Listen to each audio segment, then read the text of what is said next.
Hello, this is an Osaka League game where the beginning was quite peaceful, but it ended up in a big slaughter, white losing the dragon on the left side. Black was very rare to find the Tetsuji at 09 and capture the keystones in the middle in order to keep everything safe and white killed. So let's check it out.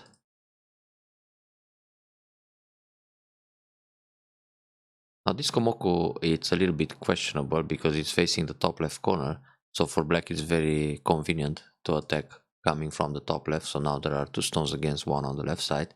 Therefore, white should consider the Komoku facing his lower stone. So here when black comes inside, doesn't matter if it's e3 or e4. Now white has two stones against one on the bottom side. Also, white can simply play a Hoshi this time. It's already okay to have one Komoku and a star point. Well, black can attack from the left or black can play the inside approach, but this will just lead to a completely different Fuseki. So when playing the Komoku facing the outside, it's not entirely bad. The pros are doing this a lot too, but it just feels too comfortable for black to attack right away, being backed up by the c16 stone. So now when white goes for the basic Joseki, black is very happy to develop in the direction of c16. So there's already a Moyo coming up on the left side. Therefore, for white will be a bit more difficult to handle this kind of situation. So now attack the top left corner. White can consider moves like f17 or f16, keep some distance when black already has the middle side extension of d10, but the AI also likes to play the approach one closer, either low or high Kakari. So black here play the Keima, white attaches in the corner, that's very good. Now white is trying to speed up the development in the top. Usually white simply pulls back, black will play a tiger mouth or a descent, but in general just tiger mouth because it's a strong formation, and then white extends for a base, either h17 or j17. But nothing wrong to try this Ogema and then extend again. So black captures the stone as a punishment for not pulling back, then white extends again. This is absolutely fine. So white is much more speedy on the top like this. Then black blocked the top side, but actually for black it's more interesting to attack the bottom side, either p3 or p4. In fact, p3, taking the low point is nice because it's very easy to fix a base, and actually black should develop all over the board. If white approaches the top again, black can kick and defend the corner anyway. So here black just wants to stop white's development in the top, and actually when black plays n17, maybe he's thinking to put some pressure on the two stones in the top. Now white can just block at e17, but this block can wait. The reason for, the follow-up from the block is to extract that stone in the top, so black usually will just capture the stone, which makes this exchange center for white. If black plays away, later on white can come out and simply leave in the corner. So that's the follow-up from playing e17 block. If black protects like this, white can just connect under. So white can actually save that stone. This approach is very good, most open side. Usually black will double up at r16 when there is an O-gamer in the top. This s16 is played more often when n17 is at o17, so with the Keima, not with the O-gamer, but it's also possible. So now white extends back towards the right side. On the right, white can extend with O-gamer or to space jump. It's a little bit safer for r14, because when this extension is played, black can still jump in. But right now black has to do something about p3, p4 area. So black approaches here, white attaches again. White can consider other moves, for example the pincer at m4. Black will jump, then white can jump along, attach in the corner once, jump again, and because white already has a stone at q10, instead of jumping r8, white can play a peep and then extend on the bottom. So now black's wall, it's a little bit useless because it's facing the bottom stone, so it's just a group that's running into the center, while white builds the right side and secures the bottom too. So playing like this, white grabs the corner, but black makes a solid formation on the bottom side. This is good enough. Black should play the same Joseki like on the left side. Playing the hanging connection, black wants to extend one line further, so white played the peep first. It's not really necessary. White can just play r6, then black extends, and later on white can jump in at m3. Now with this peep, black would block here, but connect solid is fine too. Now when black connects like this, white can continue with a Kosumi or a Keima, then black will extend for a base. But having this exchange already made, it's gonna be much more difficult to invade at m3 in the future.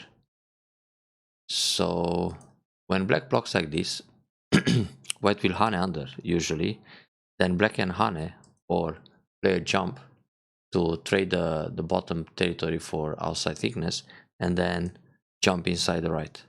Now white has to worry about the invasion at r12 and react somehow.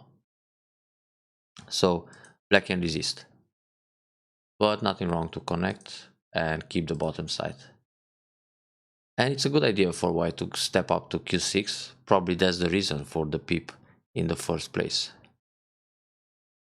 This jump is pretty good, but if you look all over the board, it's quite nice and important to play e17, especially if black defends once, and then do something about the left side. So, for example, test black with this kind of submarine invasion. If black simply protects, white connects under. If black tries to resist, for example, with a move like b7, which shows more fighting spirit, white will jump out, then black will cover, and white can try to live inside the left, or simply cut, sacrifice a stone in order to get stronger in the middle. So like this, white gets a Ponuki, and then, for example, play a cap move, threatening the bottom area, and then this kind of jump to reinforce the right side. So if you look all over the board right now, white has a territory in the top, a pretty sizable territory on the right side, a solid lower left corner, and some stones in the middle, making sure black is not going to expand too much in the center later. Then black has the left side, which is comparable to the right, the top right corner, that's similar to the lower left, and the bottom group, which is kind of smaller than the top group. Besides, white also has Komi. So I think white is slightly ahead in this position, but well, the game is still open for any result. So white expands the right side, black jumps, that secures the top against an invasion, and white expands more. Now it's actually a good time again to block the top side. If black jumps along in the center, it's not such a big deal. White is going to build a lot on the right anyway. This Kosumitsuke, it's a move to prevent the invasion at r12 and also prepare an invasion in the top right corner. And white should always think about a way to invade the left side, so b8 should be on the radar.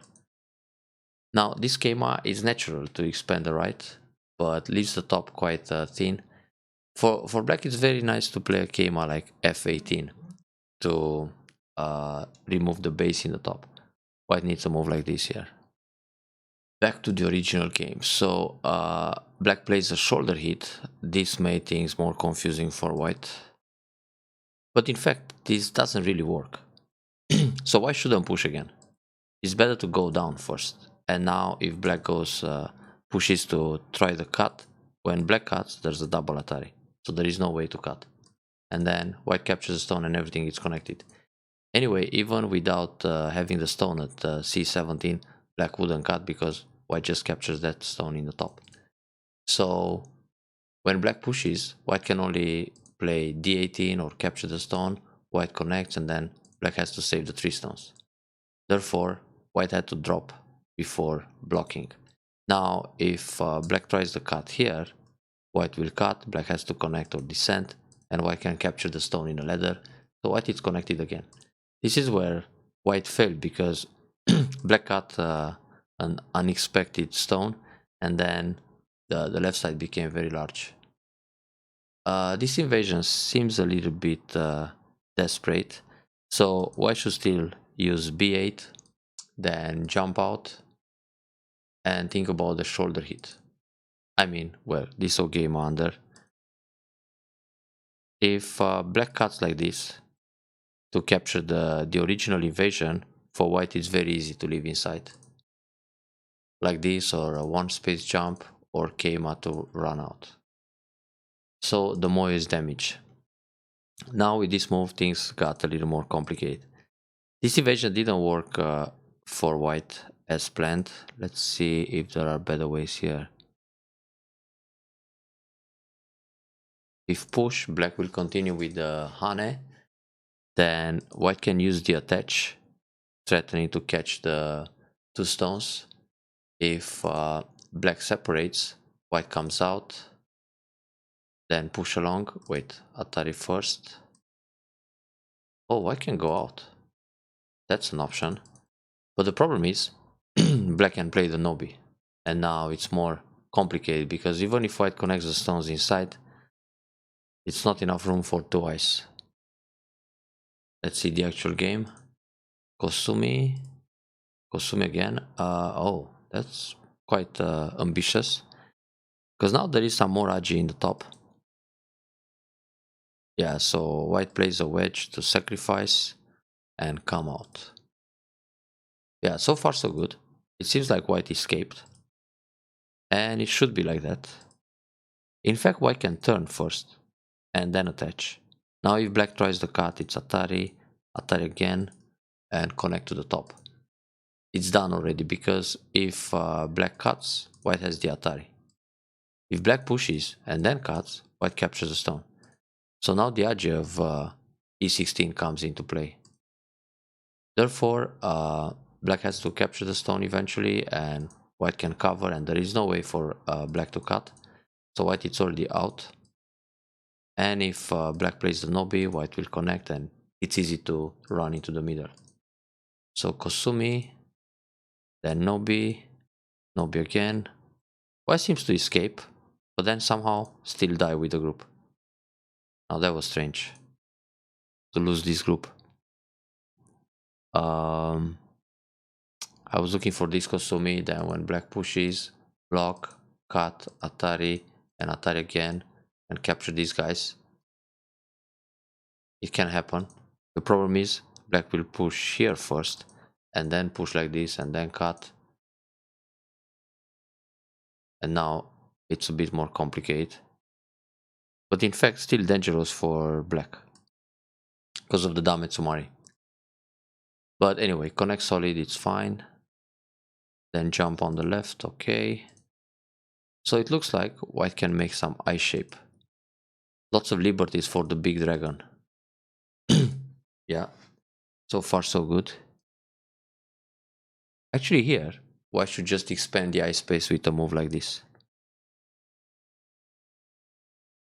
Also, it's interesting to play a cut, see how black reacts. Then push once, create some more Aji. Hane works too. If black cuts, we have Atari here, then come out. So now when Atari like this, white turns with Atari and captures some stones.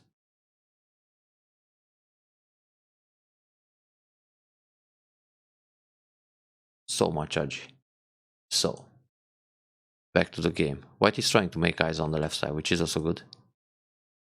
And it almost worked. In fact, it's more interesting to play a jump on the second line, because when black protects against cuts here, white can jump along and make some eye shape on the left. If black tries to reduce the eyes like that, white can play this, and again make eye shape. So this group should leave already. Let's see. It's good enough to play a hanging connection. This is already an eye, like that. But there's a problem in the center, because black can force the other eye.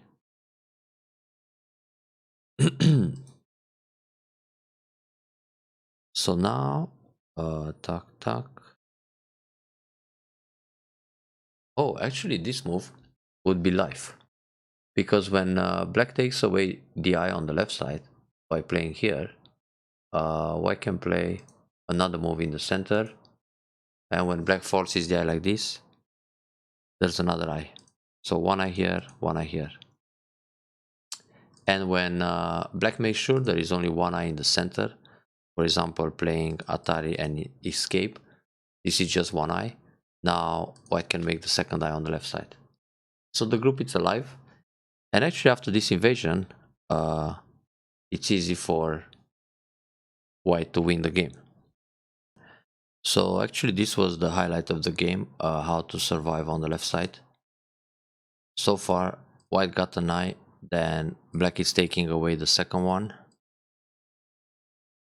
and here white almost found a way to go out.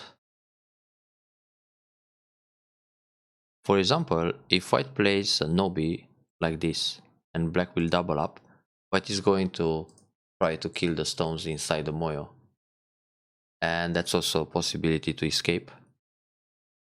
But Atari first, then Atari again, I'll go out. Black resists very well in these fights in the middle. Atari again. This is too direct.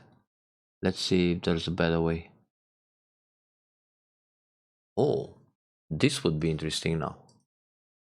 Because if black cuts, in order to make sure white doesn't make an eye, white has Atari, Atari again, Atari one more time, and catch everything. And if white simply plays here to prevent being captured, white will cut and create a second eye. So that was another way to escape. Therefore, white doesn't have to play Atari in the center, just work with the Agi near the large group. So e15 would be an escape, and even now it works. So when black cuts, Atari, Atari, Atari, and Atari all the way. When black connects, everything collapsed. Too bad. Now some Tesuji, escape again. So once again it works to play here. Every time black cuts, white will Atari and capture these guys. So that's the second eye. Now here things are getting tricky.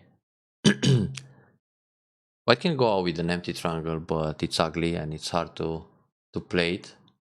And then black will go Atari here and Hane.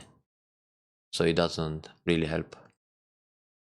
Actually, even now, when black plays Atari and Hane, well, white will go like this, black goes up, the cut doesn't work, and again we have this combination to escape. But it's a bit more expensive for white to live like that. Now white is fine in the top area, but these stones in the middle died, and white didn't try to save the group anymore. This move will work again. So when black plays here, Atari, Atari again, and catch the stones like this. Lots of reading to do in this local fight, but white could escape and prolong the game. Too bad. Better luck next time.